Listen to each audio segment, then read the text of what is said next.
You know, I don't think Dabo Swinney, our buddy, Dabo, I don't think he's happy unless he's crying or complaining about something. Good morning, that is Uncle Lou here. Yeah, that's right, it's me, Uncle Lou, live for you on YouTube today. Yeah, thanks for watching also, and in addition to that as well. Dabo is the biggest crybaby coach in college football. This is not an opinion, it's a well-documented fact. All this guy does is cry and complain. He even complains, he even makes up reasons to complain. Like, was it last year? Or no, it wasn't last year. Before, I guess, Clemson was undefeated. And so he comes out in some press conference and he was like, yeah, you know, they want us to lose just so they can, and I don't know who they is, but he's like, they want us to lose just so they can rank us outside the top four, or what. I don't know if he was talking about the playoff committee. Like, dude, you're undefeated and you're going to the playoff. What are you talking about? What the hell? Nobody's sitting around wanting you to lose on a playoff committee. Anyway, the guy, he's just constantly making stuff up to cry about. And then he's got the what it is he's got step on rake disease. He has step on rake disease. This guy steps on more rakes. You know what happens when you step on a rake, don't you? Yeah, you know what happens. The handle comes up and pops you in the head. This Dabo Swinney's got step on the rake disease. Remember when he said, well, if college football ever gets to the point where players are getting paid, that'll be my last day in college football. Well, players are getting paid, but you're still around. So you're not a man of your word. You come out, he didn't even want playoffs. He didn't even want playoffs. Go back and look at Dabo Swinney's quotes from when the playoffs were starting, when we went to a 14 playoff. He didn't want it. He didn't want it. Oh, I like college football the way it is. I like the bowl games. He's like, I like that it's a big deal to finish in the top 25. These are exact quotes. I like that it's a big deal to just finish in the top 25 and get a bowl bid. Playoffs will ruin all that. Now, keep in mind, when he was saying that, Clemson wasn't any good and had no chance of getting into any theoretical playoff that they then came out with. Not the case now, so now he loves the playoffs. And he doesn't want to go to 12. That's the latest. Have you heard this? If a tree falls in the woods and no one's around to hear it, you haven't heard this probably. But believe it or not, ACC Media Days is this week. Yeah, I know, no one cares. SEC Media Days gets all the attention for obvious reasons. And I think Dabo is speaking actually tomorrow, Thursday, at ACC Media Days. But on Tuesday, was it Tuesday? I think it was. It was either yesterday or late Monday, but I think it was yesterday, Tuesday. He was talking to some local reporters. He's already at ACC Media Days. He's just not giving his song and dance speech till Thursday. But he had a meeting with some local reporters there at the ACC Media Days. And, of course, they asked him, what do you think about the possible playoff expansion to 12 teams? And guess what? He's against it. Dabo Swinney's against everything until it happens. No surprise, he's against a 12-team playoff. Now, that's not what's funny. What's funny is his reasoning why. And you have to have been paying attention to college football last season to understand why this is so funny, but I'm going to tell you the story. So they asked Dabo about the 12-team playoff expansion, and, oh no, that's a terrible idea. I don't want it. And then he went back, he reiterated what he said when we went to 4 teams. That, I liked college football when just being ranked in the top 25 was an accomplishment, and blah, blah, blah. And, now they're going to 12 teams. And then he goes, and this is the funny part, he goes, I don't even think there's 12 teams that deserve to be in the playoffs or capable of winning the playoffs. Now, why is that funny?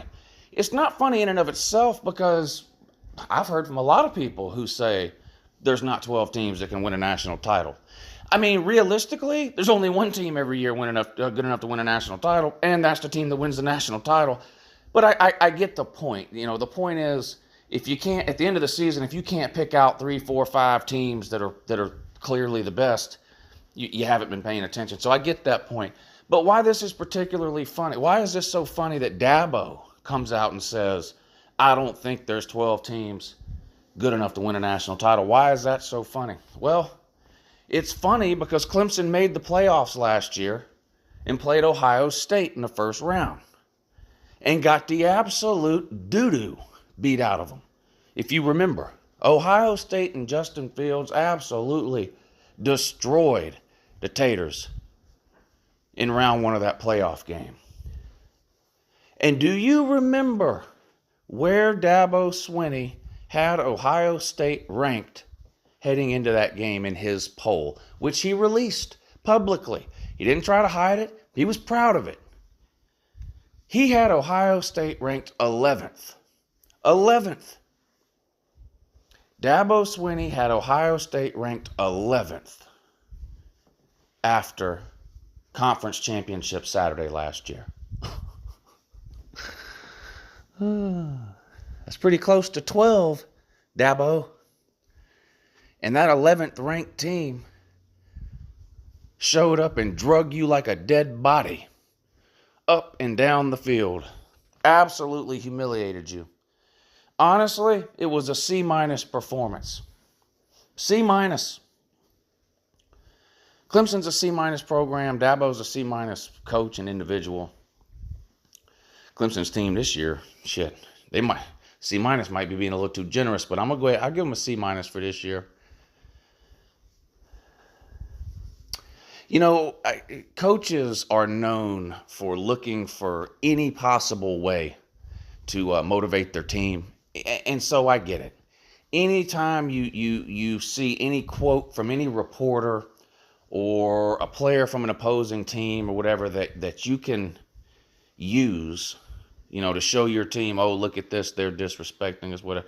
I get that. I get that.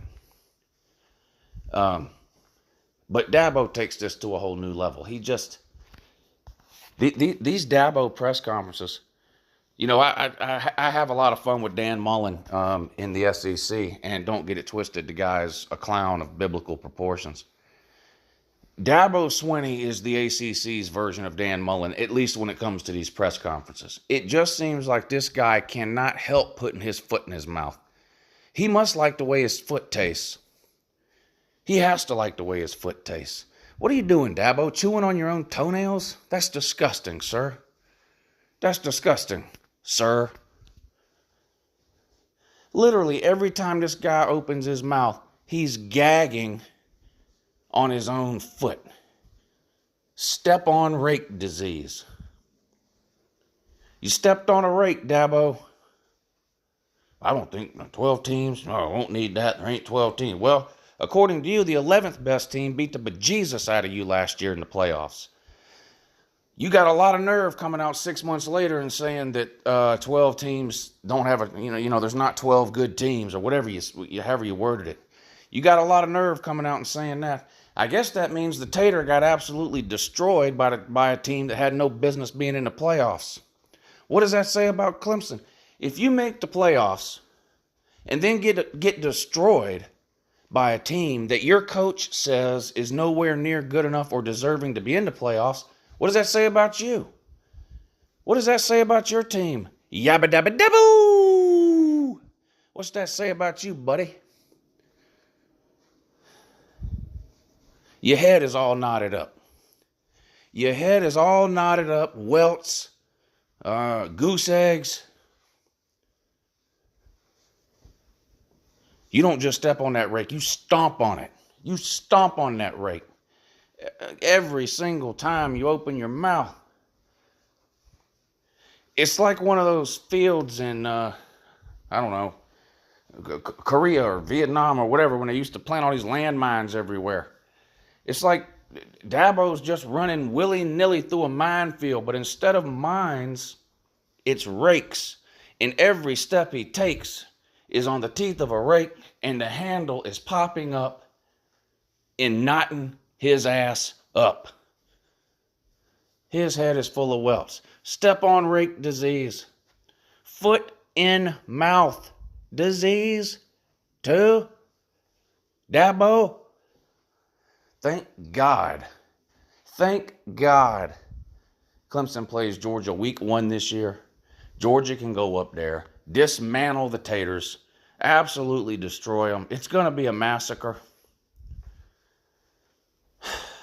And we won't have to listen to the Tater man, the Tater fan, the Tater coach. We won't have to listen to them bellyache all year. They're going to bury their head in the sand. Or maybe they'll crawl back up under the rock from which they came. Howard's Rock. Go rub on it, Tater man. Have a good morning.